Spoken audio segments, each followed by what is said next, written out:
کے سامنے رکھنا مناسب نہیں ہے کم وقت میں، اس لیے حیا کے تعلق سے کچھ باتیں رب ذوالجلال نے قرآن مجید کے اندر آداب کے طور پر مجھے اور آپ کو بطور نصیحت بیان فرمایا ہے، ان آیتوں کو میں آج آپ کے سامنے رکھنے کی کوشش کروں گا۔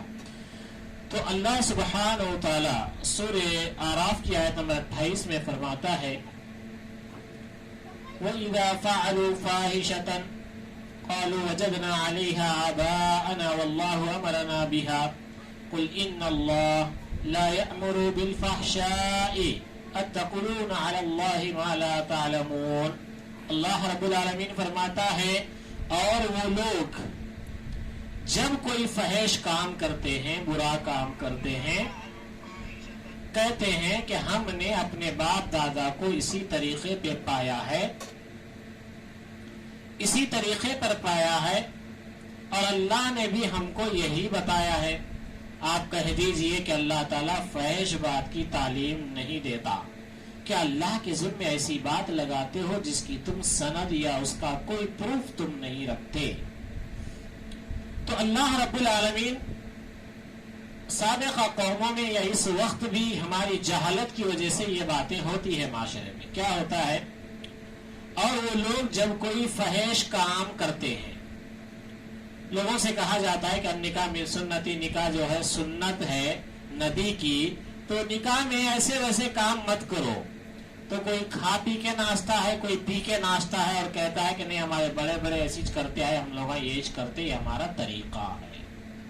اللہ رب العالمین فرماتا ہے یہ لوگ کیسی بات کرتے ہیں، اپنے باپ دادا کو اسی طریقے پر پایا کہتے ہیں اور اللہ نے بھی ہم کو یہی بتایا کہتے ہیں۔ کیوں؟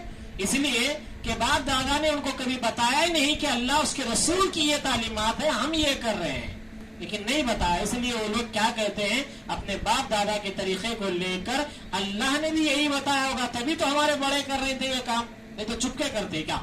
زمانے سے صدیوں سے ہوتے آ رہا ہے یہ کام، تو اس کا مطلب یہ ہے کہ ہمیں اللہ نے بھی ہمارے بڑوں کو یہ حکم دیا ہوگا، اس لیے انہوں نے یہ کام کیا، اس لیے ہم بھی کر رہے ہیں۔ اللہ فرماتا ہے آپ کہہ دیجئے اللہ تعالیٰ فحش، بے حیائی، ناچ گانے کی بات کی تعلیم اللہ نہیں دیتا، کہ اللہ کے ذمے تم ایسی بات لگاتے ہو جس کا کوئی علم تم کو نہیں ہے، جس کی کوئی سند تمہارے پاس نہیں ہے۔ تو اللہ رب العالمین سورہ بقرہ کی آیت نمبر 169 میں فرماتا ہے، 169 میں فرماتا ہے انما یأمرکم بالسوء والفحشاء وان تقولوا علی اللہ ما لا تعلمون۔ وہ تمہیں صرف برائی اور بے حیائی اور اللہ تعالیٰ پر ان باتوں کے کہنے کا حکم دیتا ہے جن کا تمہیں علم نہیں ہے۔ یہ کون ہے؟ سوال۔ اللہ رب العالمین شیطان کی تعریف بیان کرتے ہوئے، شیطان کے کارنامے بیان کرتے ہوئے کہتا ہے انما یامرکم، وہ تمہیں صرف برائی اور بے حیائی کا اور اللہ تعالیٰ پر ان باتوں کے کہنے کا حکم دیتا ہے جن کا تمہیں علم نہیں ہے۔ تمہیں جس بات کا علم ہی نہیں ہے وہ باتیں اللہ کے بارے میں بولنے کا حکم کون دیتا ہے؟ شیطان دیتا ہے۔ کیا کہتا ہے؟ وہ تمہیں صرف برائی اور بے حیائی کا، برائی اور بے حیائی۔ اب برائی کیا ہے؟ لوگوں کو بولتے مولوی صاحب برائیاں بہت ہے، لیکن ام الخبائث شراب جو ہے تمام برائیوں کی جڑ ہے۔ آج ہماری دعوتوں میں شراب عام ہو جا رہی ہے، ہماری ماں اور بہنیں بھی دیکھتی ہے کہ گھر کا کوئی نہ کوئی فرد اس میں ملوث نظر آتا ہے، الا ماشاء اللہ۔ اور اللہ رب العالمین کہہ رہا ہے کہ یہ تمام برائیوں کی جڑ ہے، اس سے باز آ جاؤ۔ اور اللہ رب العالمین فرماتا ہے کہ شراب اور جوے کے ذریعے سے شیطان تم کو آپس میں لڑانا چاہتا ہے، لیکن ہمارا معاشرہ شراب اور جوے میں ڈوبا ہوا ہے۔ ہمارے پاس نوجوان دن بہ دن اس کی طرف رغبت رکھتے ہیں، ہمارے پاس اچھے عقلمند لوگ بھی اس میں ملوث ہیں، ہمارے پاس یہاں جاننے والا بھی اس میں ملوث ہے، نہیں جاننے والا بھی ملوث ہے۔ تو رب فرماتا ہے کہ یہ شیطان ان کو سکھاتا ہے۔ کیا سکھاتا ہے؟ شیطان تمہیں صرف برائی اور بے حیائی اور اللہ تعالیٰ پر ان باتوں کے کہنے کا حکم دیتا ہے جن کا تمہیں علم نہیں ہے۔ ایسے کام کرنے کے بعد بھی اللہ معاف کرے گا، علم ہے نہیں ہے؟ کیسا بولتے؟ ارے اللہ معاف کرنے والا، ہم کیا گندے، ہمارا کیا، چھوڑ دو، ہمارا اللہ معاف کرنے والا ہے۔ تمہاری ان برائیوں کے بعد اللہ معاف کرے گا، اس کی دلیل تمہارے پاس کہاں سے ہے؟ رب نے جو کام کہہ دیا ہے کہ یہ تمہیں نہیں کرنا ہے، شراب تمہارے لیے حرام ہے، جوا تمہارے لیے حرام ہے. جب رب نے جو حرام کر دیا وہ کام کر کے تم کہے کہ اللہ معاف کرنے والا ہے, تو اس کا علم تمہارے پاس کہاں سے آیا؟ اللہ کہہ رہا ہے کہ یہ شیطان ان کو سکھاتا ہے دھوکے میں رکھنے کے لیے, تاکہ تم یہ کام مزے لے کے کرتے رہو اور تمہاری بربادیاں ہوتی رہے اور تم اسی طرح دنیا میں بے ایمان ہو کر مر جاؤ. یہ شیطان چاہتا ہے. سورہ اعراف کی آیت نمبر 33 میں رب فرماتا ہے, آپ فرمائیے کہ البتہ میرے رب نے صرف حرام کیا ہے ان تمام فحش باتوں کو جو اعلانیہ ہیں. اعلان جو بولی جاتی نا بے حیائی کی باتیں, وہ تمام باتوں کو اللہ نے حرام کر دیا ہے. اور جو پوشیدہ ہیں جو چھپ کے کی جاتی ہیں وہ باتوں کو بھی اللہ نے حرام کر دیا ہے. اور ہر گناہ کی بات کو اللہ رب العالمین نے حرام کر دیا ہے. ناحق کسی پر ظلم کرنے کو اللہ نے حرام کر دیا ہے. اور اس بات کو کہ اللہ کے ساتھ کسی ایسی چیز کو شریک ٹھہرائے جس کی اللہ نے کوئی سند نازل نہیں کی ہے. اور اس بات کو کہ تم لوگوں کو اللہ کے ذمہ ایسی بات نہ لگا دو جس کو تم نہیں جانتے. یعنی اللہ کے بارے میں ایسی بات بھی نہیں لگانا کہ جو ہم نہیں جانتے. کیا ہمارے پاس ایک مشہور ہے واقعہ, کیا بولتے, پیر شیخ عبد القادر جیلانی رحمت اللہ علیہ اور اللہ تعالیٰ آسمان پہ گشت کر رہے تھے, ٹہل رہے تھے تو اللہ کا پیر پھسل گیا, انہوں پکڑ لیے کہتے, اس لیے انہوں دستگیر ہو گئے کہتے. کہیں بھی نہیں ہے, حدیث میں بھی نہیں ہے. 8 سال گھس لیے ہم کتابوں پہ تو ہمیں کہیں اس کا کوئی پتہ نہیں ملا. لیکن ہمارے پاس پیٹ بھرے مولویوں نے کیا کر دیا, اس واقعے کو کتابوں میں لکھ کے سوانے اولیاء کے نام سے امت کو دے دیا. اور امت رب کی ذات میں ایسی بات کہہ رہی ہے جس کا کوئی اللہ رب العالمین نے ثبوت نہیں بھیجا. تو اللہ رب العالمین آگے فرماتا ہے, تو تم لوگ اللہ کے ذمہ ایسی بات نہ لگا دو جس کو تم جانتے نہیں ہیں. جس کو ہم نہیں جانتے ہیں وہ بات اللہ کی شان میں نہیں کہنا چاہیے. بہت سے لوگ بولتے چلو اللہ معاف کرنے والا ہے, اللہ بڑا غفور الرحیم ہے, کیا کیا گناہ کر کے اللہ کو غفور الرحیم بتائیں گے. وہ گناہ جو انسان سے سرزد ہو جائے, جس پہ بندہ شرمندہ ہو, ایسے گناہ کے بارے میں اگر کوئی آدمی پھر بھی اسے ڈر ہونا چاہیے کہ مجھ سے گناہ ہو گیا ہے, تو لہذا اللہ رب العالمین فرماتا ہے کہ ایسے باتیں اللہ کے ذمہ نہ لگاؤ جس کا تمہیں علم نہیں ہے. تو آئیے کچھ احادیث کا بھی سحر کرتے ہیں کہ احادیث میں ہمیں فحش اور بے حیائی سے بچنے کی تعلیمات کیسے آئی ہے.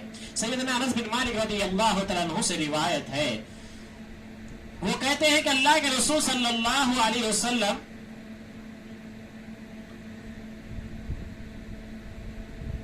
اے اللہ کے رسول صلی اللہ علیہ وسلم, ہم کم نیکی کا حکم دینے اور برائی سے منع کرنے کو ترک کر سکتے ہیں.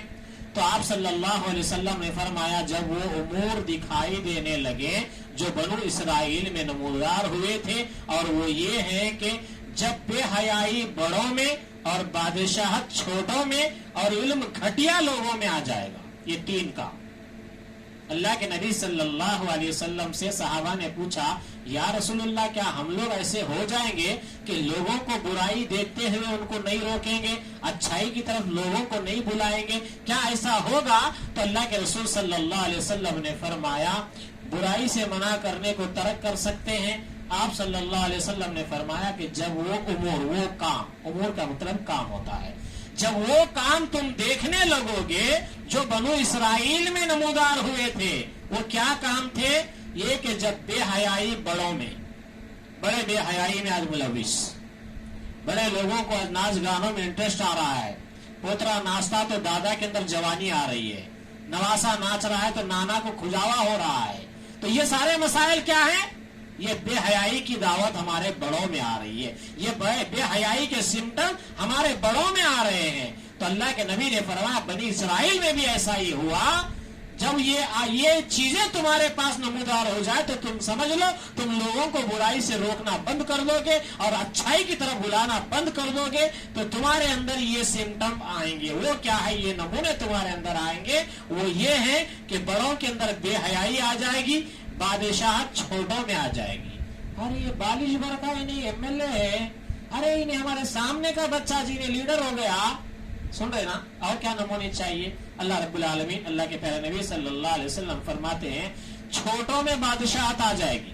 اور ساری دنیا چلا رہی, ارے اتنا چھوٹا بادشاہ ہے بھائی, سعودی کا کنگ, اس کو بنا دیے کہتے.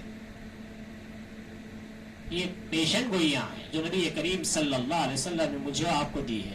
ضروری نہیں ہے کہ وہ بادشاہ برا ہونا, بتایا جا رہا ہے کہ کم عمر کے لوگوں کو جو ہے بادشاہ دے دی جائے گی، کم عمر کے لوگ جو ہے اس حکومتوں کو ڈیل کریں گے۔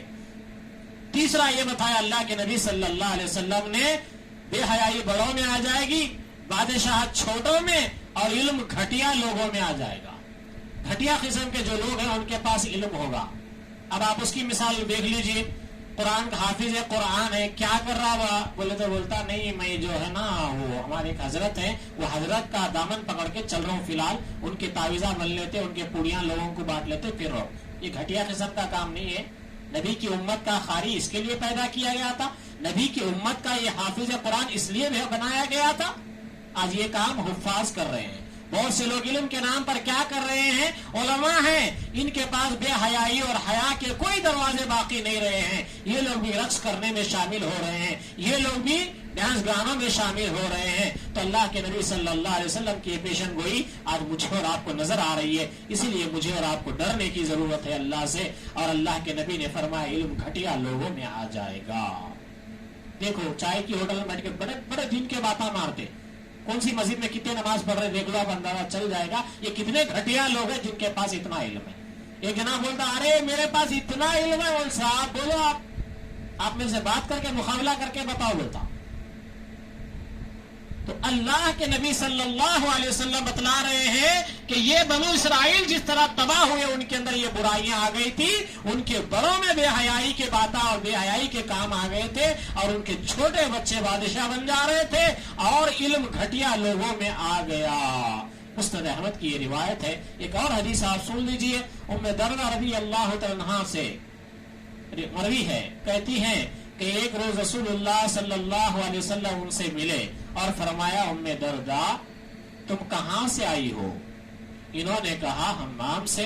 رسول اللہ صلی اللہ علیہ وسلم نے فرمایا جو عورت اپنے گھر کے علاوہ کہیں اور اپنے کپڑے اتارتی ہے وہ اپنے اور اللہ تعالیٰ کے درمیان کے پردے کو پھاڑ دیتی ہے۔ اللہ، اس حدیث کو آپ کے سامنے سنا رہا ہوں۔ حیا کے باب میں رب نے اور میرے نبی نے آپ کو مجھے کیا تعلیم دی ہے۔ ہمارے پاس ایک گھٹیا رسم و رواج چلتے ہیں، کیا چلتے ہیں؟ ایک جنے کپڑے کرنے کے واسطے کپڑے لے کے جاتے، دوسرے جا کے ان کو زبردستی اتار کے ان کے پہنا کے آتے۔ یہ ہمارے پاس دین بنا ہوا ہے۔ بھائی نہیں جی انہوں بچی کی شادی کر رہے نا، اس لیے کرنا پڑتا۔ نبی کریم صلی اللہ علیہ وسلم نے ام دردہ رضی اللہ تعالیٰ کو دیکھا کہ وہ ایک جگہ سے آ رہی ہے اور گھر کے باہر سے آ رہی ہے، جس کو حمام کہا جاتا ہے۔ حمام سے مراد عرب کے یہاں ایک کلچر تھا، وہاں پر لوگ جو ہے حمام بنایا کرتے تھے، وہاں لوگ جو ہے اپنے کپڑے بدلنے یا اپنے کچھ علاج کے لیے کچھ کاموں کے لیے وہاں جا کر آتے تھے۔ تو ام دردہ رضی اللہ تعالیٰ عنہ جب اس طرح اس مسئلے سے جا کے واپس آئی تو آپ نے ان کے جسم پر کپڑے بدلے ہوئے جب دیکھے تو آپ صلی اللہ علیہ وسلم نے ان سے سوال کیا ام دردہ تم کہاں سے آئی ہو؟ تو انہوں نے کہا حمام سے۔ تو رسول اللہ صلی اللہ علیہ وسلم نے فرمایا جو عورت اپنے گھر کے علاوہ کہیں اور اپنے کپڑے اتارتی ہے وہ اپنے اور اللہ رب العالمین کے درمیان پر پردہ پھاڑ دیتی ہے۔ میں بچپن سے اگر بولا یہ نہیں کرنا جی یہ رسمہ، کیا کپڑے اتارے کپڑے پہنا رہے لوگوں میں، یہ چھوڑو بولے تو کیا جواب ملتا؟ نہیں واہ بڑے بڑے کرتے ہیں، کیا کرنے کا ہے، بیٹھو 2 منٹ بیٹھو پہنا دیتے۔ اللہ کے اور تمہارے درمیان جو پردہ ہے اس کو تم نے پھاڑ دیا، یہ بات محمد رسول اللہ نے 1400 سال پہلے کہہ دیا۔ اور اللہ کے نبی صلی اللہ علیہ وسلم نے اس بات کو سلسلہ سیاح کی حدیث نمبر 3061 پر فرمایا۔ اور ایک روایت آپ کے سامنے رکھ دوں، سالم بن عبداللہ راوی ہیں، کہتے ہیں اپنے والد سے بیان کرتے ہیں، وہ کہتے ہیں کہ رسول اللہ صلی اللہ علیہ وسلم نے فرمایا عورت پردہ ہے، جب یہ باہر نکلتی ہے تو شیطان اسے خوبصورت کر کے دکھاتا ہے، اور جب یہ اپنے گھر میں ہو تو اللہ کے بہت نزدیک ہوتی ہے۔ اللہ، عورتیں گھر میں جب ہوتی ہیں تو یہ اللہ کے بہت نزدیک ہوتی ہیں۔ اس لیے گھر میں بیٹھ کر عورت اپنے آدمی کے لیے اپنے بچوں کے لیے جب دعا کرتی ہے تو اللہ رب العالمین ان کی دعاؤں کو رد نہیں ہونے دیتا۔ تو اسی طرح اللہ کے پیارے نبی صلی اللہ علیہ وسلم نے اس حدیث میں یہ بات بتلائی عورت پردہ ہے، چھپنے کی چیز ہے۔ جب یہ باہر نکلتی ہے تو شیطان اسے خوبصورت کر کے دکھاتا ہے، اور جب یہ اپنے گھر میں ہو تو اللہ کے بہت نزدیک ہوتی ہے۔ تو حیا کی بات یہ ہے کہ عورت گھر کے اندر رہے، اور جب وہ باہر نکلتی ہے تو سمجھ لے کہ شیطان اس کو کئی لوگوں کی نظروں میں خوبصورت بنا کر دکھا رہا ہے۔ تو اسی لیے ماں اور بہنوں کو بھی چاہیے کہ اپنے گھروں میں زیادہ وقت گزارے اور بازاروں کی اور چبوتروں کی زینت نہ بنے۔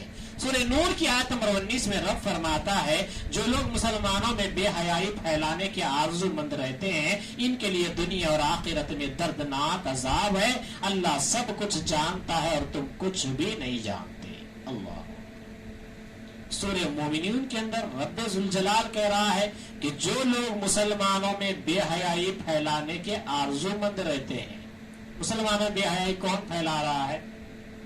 عموماً طور پر ایک فلم انڈسٹری ہے، دوسرا اس کے شوقین لوگ۔ شادی آ گئی، گانے بج رہے بے حیائی کے، وہ گانوں سے ایسے لگ رہا کہ شادی نہیں ہو رہی، جتنے شادی میں باراتی آ رہے ہیں ان کو ورگلانا ہے، ان کو میاں بیوی کے انداز کے وہ طرز، وہ گانے، وہ اسٹوریوں سب سنانا ہے۔ تو اللہ رب العالمین فرماتا ہے جو مسلمانوں کے اندر بے حیائی پھیلائے۔ آج بالغ بھر کا بچہ اگر اللہ رب العالمین کے دین کا ماننے والا اور اللہ کے پیارے نبی صلی اللہ علیہ وسلم کی تعلیمات سے دور ہے، ایسے نوجوان کے سامنے اگر بے حیا بے بدتمیزی کے اگر گانے لگا کر انہیں بجایا جائے اور بچوں کو اور بچیوں کے ذہن میں یہ باتیں ڈالی جائے کہ دیکھو یہ نکاح کی وجہ سے ایسا ہوتا، میرا دل دھڑک رہا تھا، میرا وول جل رہا تھا، میرا یہ جل رہا تھا، اس طرح کے اگر گانے، اگر اس طرح کا ماحول اگر ہم بنا کر گانے ان کو سنا رہے ہیں تو یقین جانیے کہ کیا ہم یہ مسلمانوں میں بے حیائی نہیں پھیلا رہے ہیں؟ اللہ رب العالمین کہہ رہا ہے جو لوگ مسلمان معاشرے کے اندر بے حیائی پھیلانے کے آرزو مند رہتے ہیں ان کے لیے دنیا اور آخرت میں دردناک عذاب ہے، اللہ سب کچھ جانتا ہے اور تم کچھ بھی نہیں جانتے۔ تو کون کیا کر رہا ہے، کون سے اسپیشل گانے لا کے شادی میں بجا رہا ہے، کون رسم کے نام پہ کیا کر رہا ہے، اللہ کو سب معلوم ہے۔ تو اللہ رب العالمین کہہ رہا ہے مسلمانوں میں جو بے حیائی پھیلانے کے آرزو مند ہے ان کے لیے دنیا میں بھی ذلت ہے اور آخرت میں بھی دردناک عذاب ہے، اللہ سب کچھ جانتا ہے اور تم کچھ بھی نہیں جانتے۔ ان کو جا کے بولو بھائی آخرت کے بارے میں کچھ تو بھی سوچے گا، جو اتنا تم اڑا کا کر رہے تم اس کے بارے میں کیا بولیں گے؟ ارے دیکھیں گے اللہ معاف کرنے والا، اللہ بڑا مہربان ہے، اللہ مہربان بھی ہے۔ اس لیے اللہ کہہ رہا ہے جو لوگ یہ کام کرتے ہیں، مسلم سوسائٹی کو، مسلمانوں کی سوسائٹی کو بے حیائی دیتے ہیں یا مسلمانوں کے معاشرے کے اندر بے حیائی پھیلاتے ہیں، رب کہہ رہا ہے کہ اصول کے ایسوں کے لیے ہم دنیا میں بھی ذلت کا عذاب رکھے ہیں، شرمندگی کا عذاب رکھے ہیں اور آخرت میں بھی ان کے لیے دردناک عذاب ہے۔ تو دو عذاب ان لوگوں کے لیے ہے۔ آج مسلمان سینہ تان کے بولتے، سینہ تان کے بولتے، کیا بولتے؟ ارے مول صاحب شادی بار بار ہوتی کیا؟ اچھا ایک بار ہوتی تو تم بھی ایک ہی بار کر کے جاؤ جہنم میں، بار بار تھوڑی جاتے۔ جو جہنم میں گیا اللہ کہہ رہا وہ وہیں سڑے گا گلے گا۔ جس کے دل میں ایمان تھا وہی اللہ کی آیتوں کی قدر کرتا تھا، اللہ اس کو سزا کے بعد اللہ چاہے تو نکال کر لائے گا، لیکن ہم شرک میں بھی ڈوبیں گے، گناہوں میں بھی ڈوبیں گے اور مسلم معاشرے کو تباہ کرنے میں اگر ہمارا کردار ہے تو یاد رکھیے گا کہ اللہ رب العالمین کے عذاب سے میں اور آپ بچنے والے نہیں ہیں۔ اس لیے جب بھی ہمارے یہاں اس طرح کی کوئی دعوتیں ہوں، کچھ بھی ہو، تو جب وہ فحش گانے بجانے سے، لوگوں کو برائی اور بے حیائی کی دعوت دینے سے اپنے آپ کو بچائیں۔ اللہ رب العالمین سے دعا ہے اللہ رب العالمین مجھے اور آپ کو نیک توفیق دے، آمین یا رب العالمین۔ السلام علیکم ورحمۃ اللہ وبرکاتہ۔